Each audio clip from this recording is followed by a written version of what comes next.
Welcome to the Lokar Car Show. I'm Sam Adavi coming to you this week from the 8th annual Ponies and the Smokies from Sevierville, Tennessee.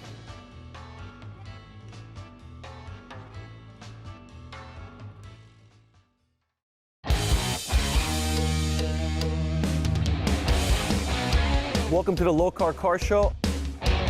This is gonna be one awesome car. And I said, it doesn't even run yet. And look at it now, it's amazing.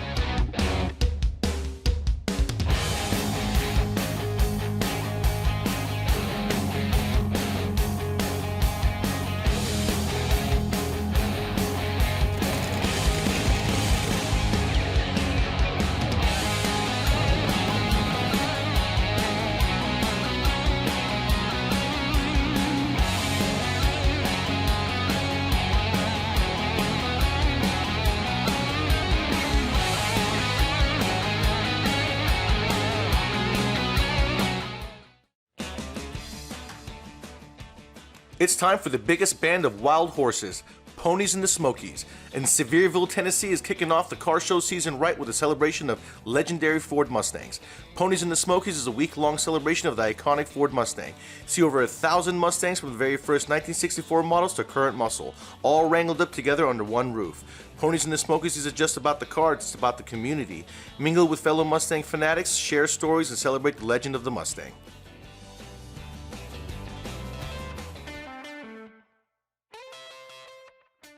Freddie, what a beautiful Mustang. I'm looking around, you don't see a lot of the classic ones here. This one is pretty. It's a 1968 two-door coupe, original for 68, postal red interior on it. It's got a slightly built 306, a small block Ford, a Tremec 5-speed transmission, got staggered wheels on it. Everything on the inside of the car, everything on the outside is exactly original except for the motor, the stuff we've done to the motor. Like I said, the wheels being staggered, that's add-on stuff. We had the seats to the car just for leg room, being I'm tall. What was there usually a bench or something? They had factory bucket seats in them, not real good for a tall person. You slid around in them a whole lot, so I put Pontiac Fiero seats in it and kind of had to done to make it look original. That does look original. Fiero, who would have thought? I've owned the car since 2016. I had a customer that bought it in 15 and had us kind of go through it and completely restore it. We kind of put it all back original with the steel wheels on it, hubcaps, original motor. We traded it to another customer of ours that wanted it, and another 6-7 months I traded and got the car back from him, and then went back to the car and done some stuff that I wanted to do to get it to the flavor I like. Trying to decide whether to upgrade the motor a little more and kind of throw a little more power to it. When you get to walk around all these coyotes, it's kind of hard to... It's easier to just build a big fat inch motor and make the horsepower that way and keep it original. And it's such a good driving car. It'll get up there in fifth, run 85, 90 on the interstate, just real on fuel. Still got a good sound to it. How long have you been doing this? Powder coating for about 15, 16 years that we owned our own company, and rod shop going on about 30.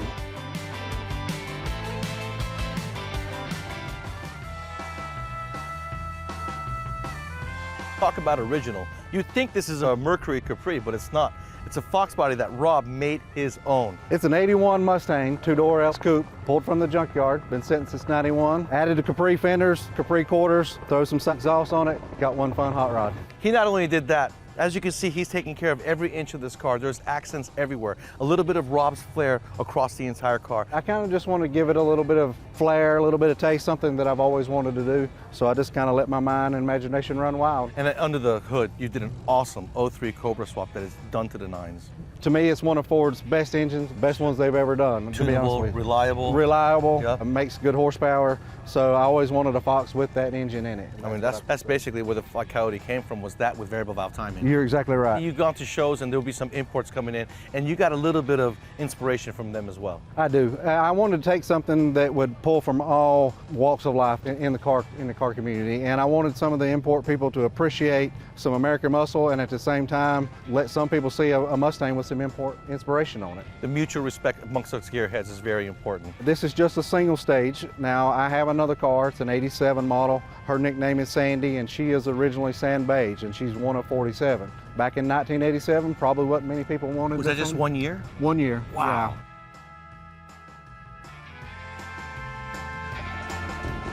We'll be right back with more from the Ponies and the Smokies, brought to you by Car Capsule. Don't change that channel.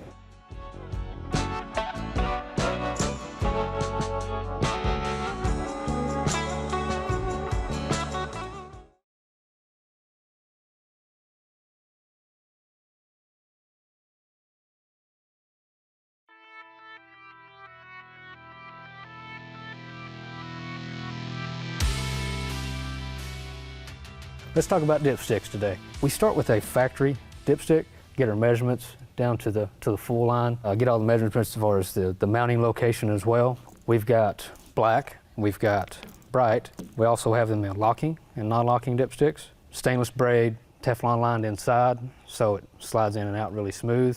We do the transmission dipsticks. So we recently come out with the 8-speed, and we do have a 10-speed as well for the 10L80, 10R80s on the Ford side. And we just came out with the LT1s and the LT4 dipsticks, truck and car, because they are on different sides, they gauge different. Our locking dipsticks, the transmission dipsticks, you do not have to have a funnel adapter. The other ones you do, just to keep that small diameter, like in the street rod applications where we try to keep it really small, compact, but the non-locking dipsticks will require this. Check us out for the latest stuff that we have at lokar.com.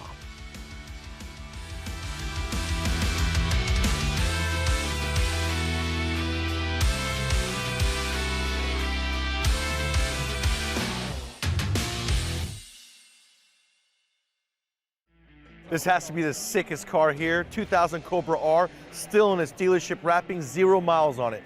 This is absolutely cool. Welcome back to more of the Lokar Car Show.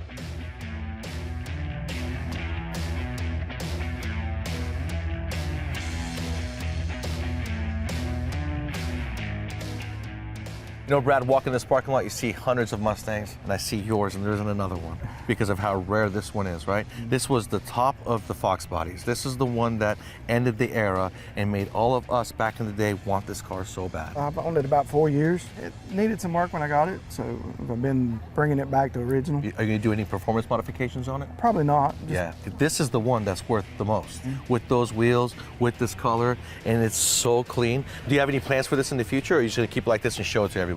Yeah, just keep it and show it to them. I agree, because like I said, when you come over here and you look, this is the only one here in this parking lot right now. It's a cool original copy to check out, especially if you're a kid walking by. What made you want to get this car? It was the top of the line, 90s. Growing up, this is what I drove. How many Mustangs have you had? Currently, I've got 5. That's awesome. So you got others you can tinker with and beef up and do the things that we want to do with it. Leave this one alone. Leave this one as pretty as it is stock. Purchased it about 2 hours from my house in Winston-Salem. It looks like someone really took care of it. Well, not really. No? Because I'm bringing it back slowly but surely to where I want it. But it wasn't modified in any way? It was just... Well, it had a racing stripes on it. Oh, really? Yeah, I really hated those, and that's the reason it's got a new paint job. Well, you did an awesome job bringing it back, because this is exactly how it should look, especially with those wheels.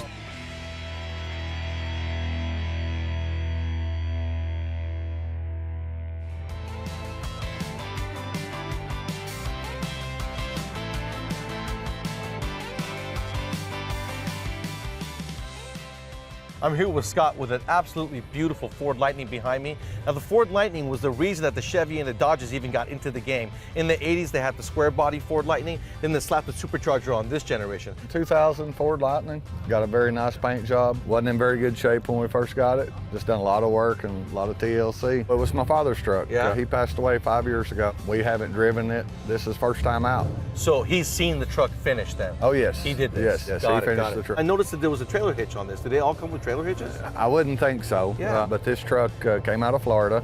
A guy pulled his boat with it on a daily basis. There again, it was a ragged old truck, and my dad went down and got it. It probably don't have 1,000 more miles on it than the day he went and got it. But That's so beautiful, man. It's such a nice truck. The billet grill, period, correct. It came with the shell over the truck bed. That is OEM. And the inside looks so good. You didn't touch it. Underneath the hood, I know you've done some accents, and you put a cold air intake on it. Johnny Lightning, So you're going to keep it stock besides that and just Yep, enjoy it yep, and show it that's off. it. The color. Who picked the color? my father. It was on a Mustang at a car show, and that Mustang didn't look that good. No, dude. Sometimes the car makes the paint. It's a nice Lightning for everyone here to see it.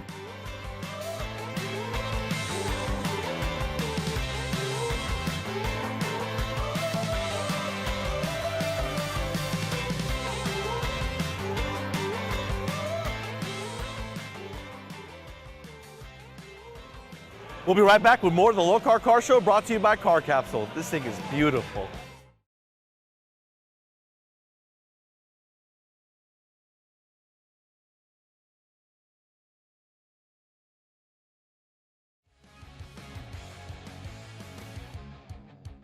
If you're rolling through Georgia, don't even think about it, because they got a Mustang State Trooper that's gonna come and get you guys. Welcome back to more of the Ponies from the Smokies, brought to you by Car Capsule.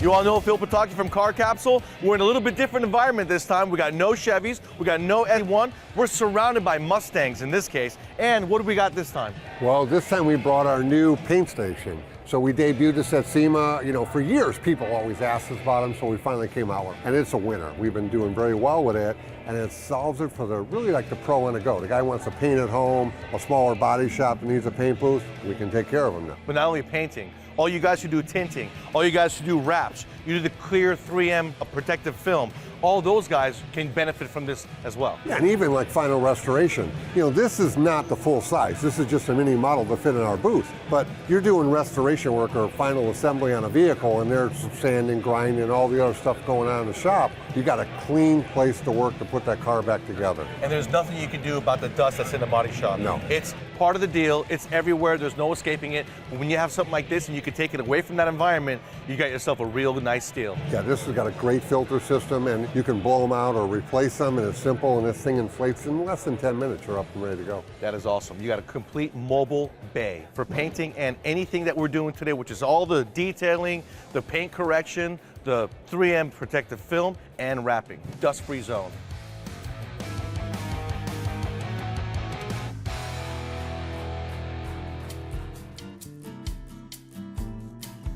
Here at the Ponies and the Smokies with thousands of Mustangs, you think you've seen it all until you come across Aaron's creation. So essentially the car started as a 2012 Boss 302 Laguna Seca. My company's Duncan Brothers Customs. Me and my brother and a bunch of other misfits, we just kind of like to build crazy and weird things. And essentially we've built a lot of these retro conversion Mustangs, but we had an idea where it was, let's take as many of our favorite muscle cars as we can and combine it into one car. Instead of doing a full retro conversion, if someone like Chip Foose or the Ring Brothers got their hands on one of our cars, what would they do? So it really started from there, and it was just a process of how do we get so many muscle cars that will tie in together, because when you say it out loud, it sounds like a really, really, really bad idea. We're not just staying in the Ford umbrella, we got aspects of GM, aspects of Mopar, a little bit of everything in here, and even it's a Honda paint color. Dude, that's so cool. Yeah. Dude, that's my favorite part. This is a popular thing going on today, where you're taking newer cars, reskinning them to look like older cars. You guys call this what? We call this the Frankenboss. That's because you got so many pieces of different cars on this. Yes, absolutely, exactly. That's the psychology behind it. The center section of this hood is from a 68 GTO, so you got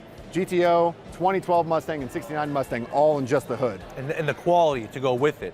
You know, the idea is one thing, but to implement it with the quality that you guys have done is absolutely impeccable. The wheels, the colors, the anodized calipers, you really knocked it out the park. Oh, thank you so much.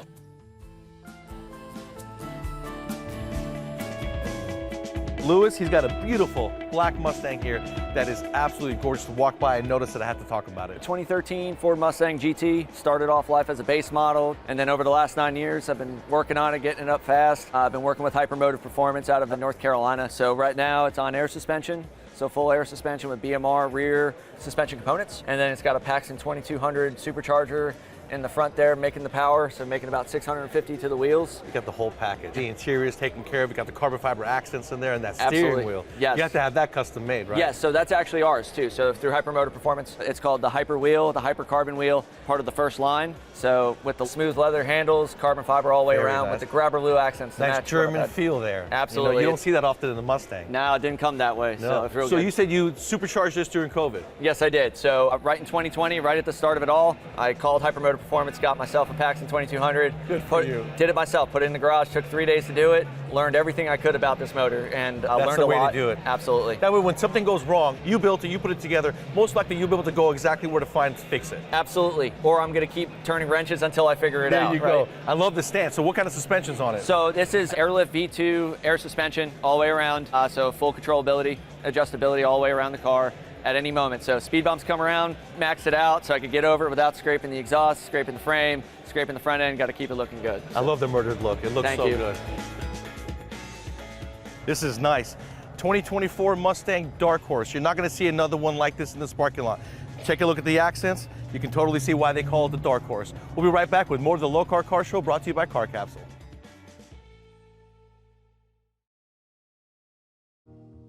This is crazy. This is only the second time this car has been out since SEMA. This is the most highly modified S197 Mustang in the world, made up of 6 Mustangs. You guys want to check this out? Welcome back to more of the Ponies from the Smokies, brought to you by Car Capsule.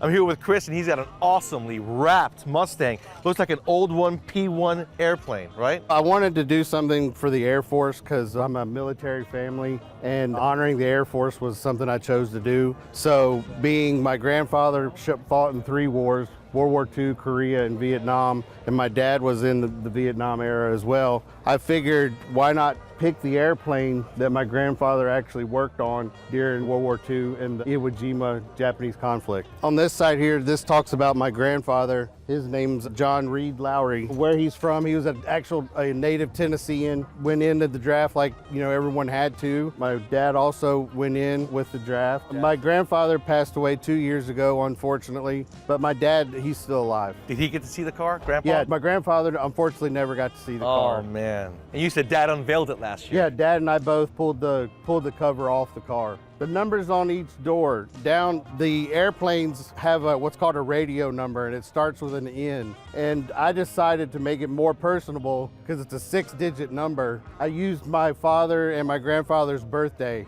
My grandfather was born July 7th, the 2nd, 1923, and my dad is July 3rd, 1947. You can see here in the back, that's the radio numbers for the car.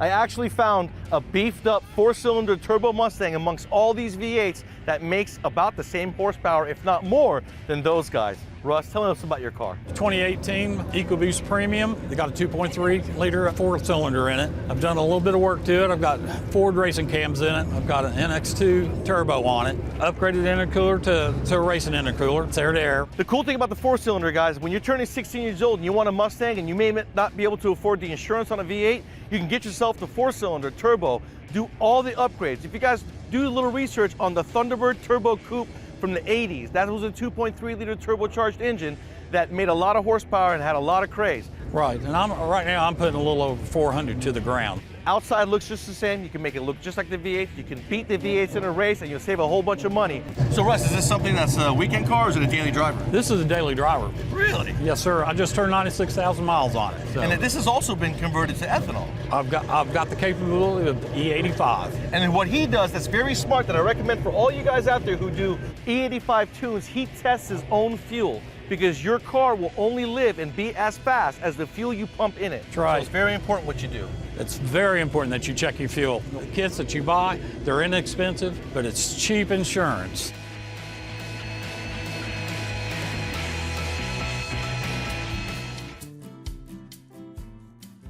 I can't tell you what a treat this is. 25 years ago when I first started Mondavi Motorsports, Mustangs were my love and it was the Fox body.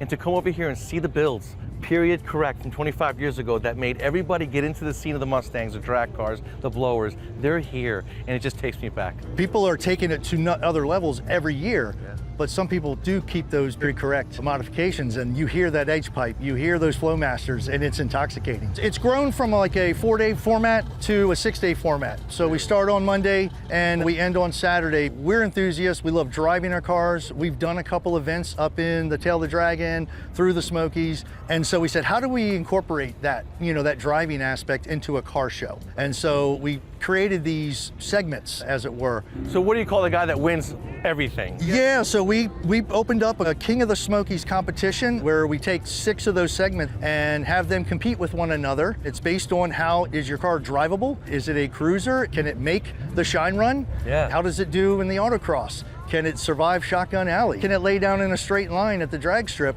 Then come here and how much horsepower does that thing have on the dyno? Yeah. And then finally, in the show and shine section, put it in the car show. How's it stack up?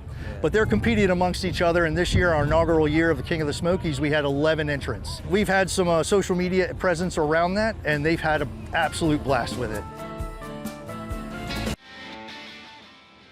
If you guys love Fords, especially Mustangs, then you want to check out Ponies in the Smokies. Not only did it have a model year for all 60 years right here in the convention center, but there are thousands of Mustangs and Ford enthusiasts outside in the parking lot. So make sure to put Sevierville on your roster. For me, that's a wrap.